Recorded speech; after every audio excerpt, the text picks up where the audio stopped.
The Legend of Zelda Majora's Mask is a standout game and slightly divisive in the community.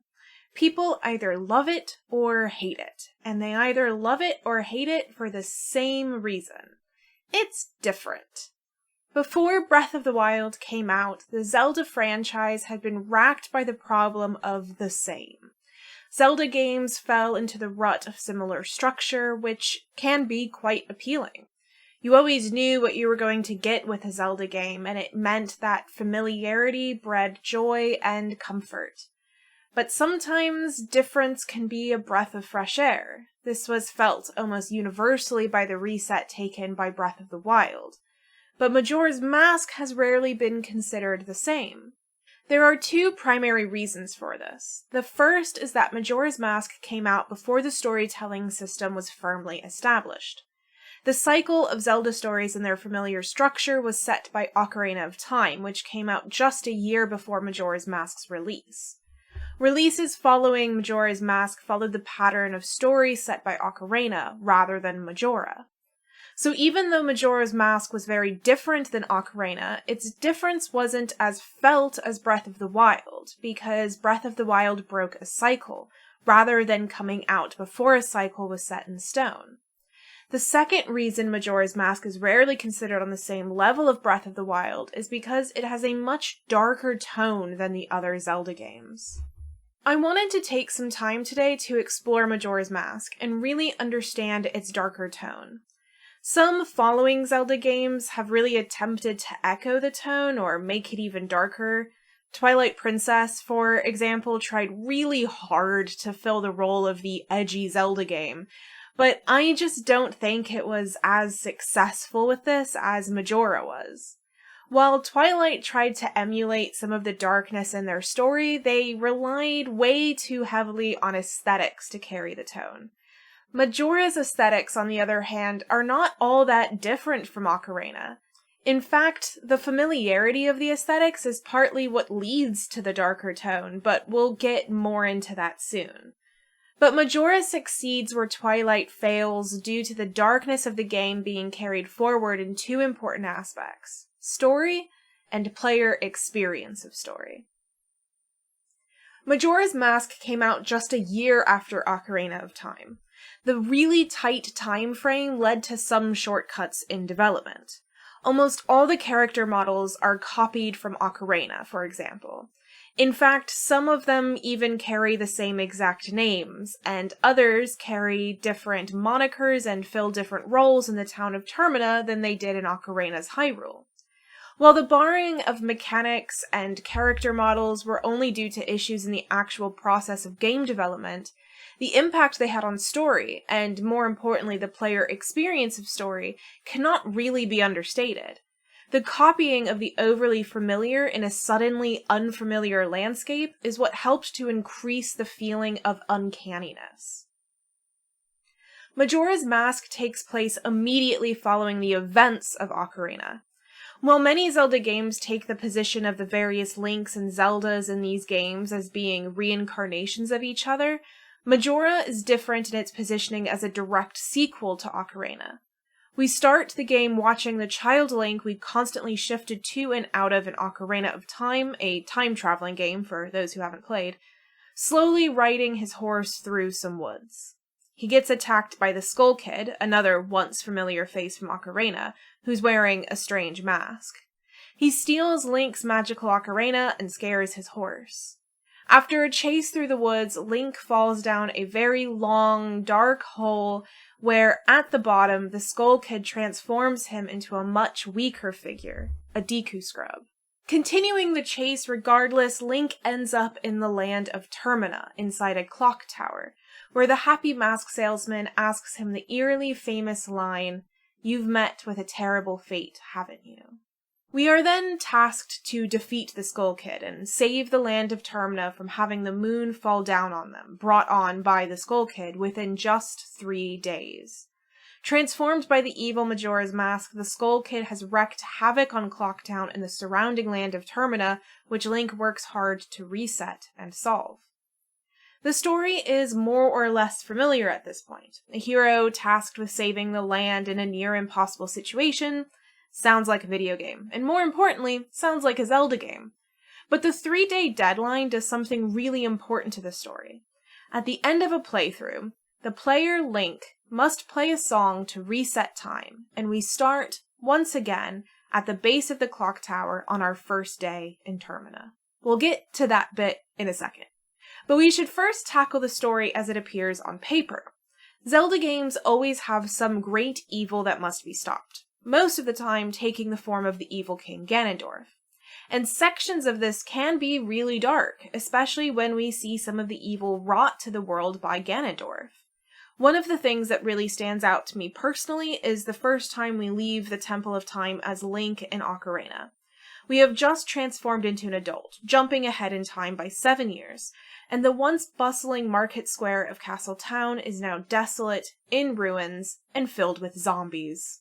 Ocarina also had the strange world of the Shadow Temple and the existence of the world under the well. The place was pretty freaky and filled with torture machines and pools of blood, but the well and the Shadow Temple and even the desolate ruins of Castle Town are very horror movie type of dark. There is blood and despair and death. Everything is freaky, but death kind of freaky. Majora's Mask is different. Majora's Mask doesn't rely on scary, typical imagery of death. It's not dark because of the presence of torture devices or pools of blood or zombies. It's dark because of the confusing nature of the story, the familiar feel of a game that is twisted to something slightly different than we're used to, and more importantly, the way we play through the game forces us to see the terrible works wrought upon the world of Termina, and then we must reset it. Majora's Mask is one of those games that's full of different fan theories. I really enjoy sitting and looking through them all. One of my favorite was that each of the areas of Termina, which is comprised of 4 areas surrounding Clocktown, with the 5th being Clocktown, represents the 5 stages of grief. The first area we encounter is Clocktown. Despite seeing the moon encroaching closer and closer each day, the townsfolk seem determined that nothing is wrong, or denial. Even on the final day, when doom is very clearly present, the mayor still refuses to leave because he finds it all quite silly. The second area we encounter is the swamp. The swamp filled with Deku Scrubs are furious because they believe the monkeys have stolen their princess. In retaliation, they are going to put a monkey to death. The monkeys enlist Link's help to show them that the princess ran away of her own volition. Each Deku Scrub looks furious. The king literally shakes with rage. The swamp, anger, shows the worst of what happens when racked with anger and rage. And after anger comes bargaining. In Snowhead, we run into the Gorons, who are suffering under a sudden wave of cold that has frozen much of the landscape, and even many of the people. At the heart of the community is a small child who's crying. The crying punctures the landscape and leaves a mark on the community and the area around the player as they explore the mountainscape. The community will do anything to stop the crying and keep looking toward the recently deceased Darmani, a Goron hero. It's through Darmani's spirit that Link first inhabits the body and spirit of a dead character. Darmani's spirit is healed through Link and is therefore turned into a mask. Upon donning the mask, Link is transformed into Darmani. After bargaining, the next stage of grief is depression. And perhaps the most depressed area of Termina is the Great Bay, where Link interacts with and helps the Zora people. He first runs into Mikau, a Zora who is slowly dying on the beach. Link heals him, and through that healing ultimately ends his life and turns his spirit into a mask. Through Mikau, Link helps Lulu, a Zora who has become so depressed that she lost her voice. After giving birth to 7 small Zora, all her children, or eggs, have been stolen. The loss of her children, as well as Mikau, her partner, she becomes swallowed up in her depression. Through Link's service, the children are recovered, and she's once again able to move on. And ultimately, the game ends with acceptance. Akana Canyon seems to be a strange fit for acceptance, but after kind of looking at it, it makes sense. The canyon is filled with strange beings who really encapsulate death. Link explores figures of death, helps skeletons and spirits of the long dead, and explores a temple for those long past.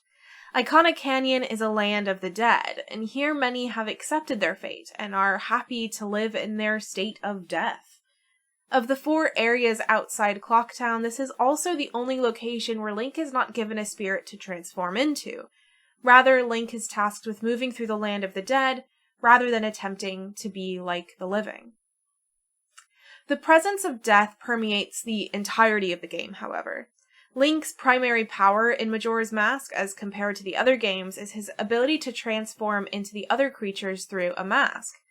However, he gets the mask by healing troubled souls, often those who are either recently passed or in the process of dying.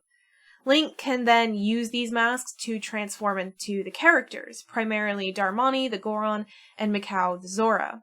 His Deku shrub version is theorized to also be the Deku Butler's son, who we see as past and therefore becomes a tree at the end of the game. The mask transformation sequences are perhaps one of the creepier parts of the game, and one I used to skip past quickly when I played the game as a child. Link looks in deep pain and even cries out in anguish during the creepily long transformation scene.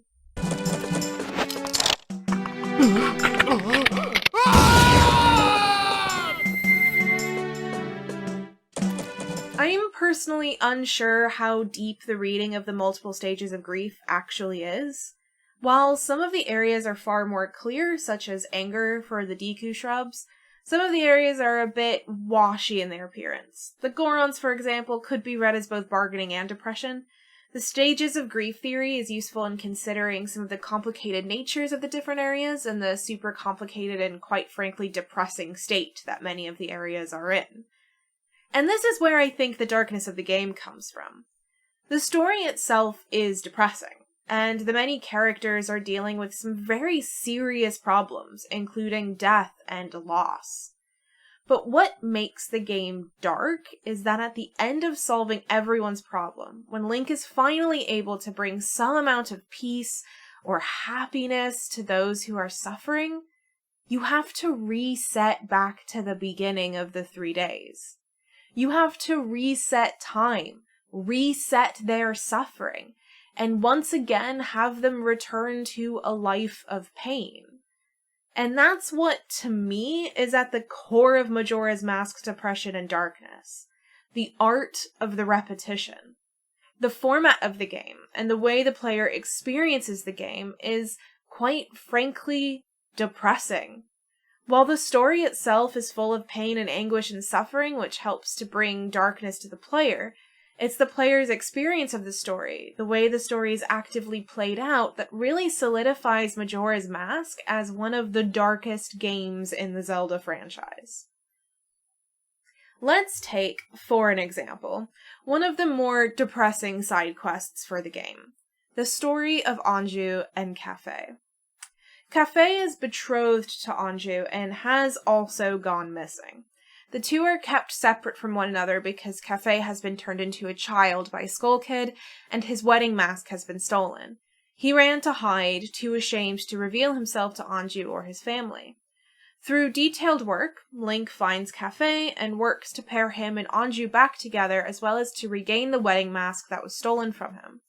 Through this questline, Anju insists on waiting for Kafei in Clocktown where the moon will fall. After regaining the masks, the two finally get married and wait to die together in the town. Obviously, this ending is both sweet and terrible simultaneously. If Link spends the 3 days repairing Anju and Kafei's relationship, he is unable to save the town and the two die when the moon falls. However, beating the game, or essentially keeping the moon from falling on the town, also takes most of the 3 days. In the most successful time frame of the game, the two are not brought back together. What's more, after finally pairing the two together, the player plays the Song of Time and resets everything, including all the joy brought to them or all the pain that has been erased, and returns to the beginning of the 3 days.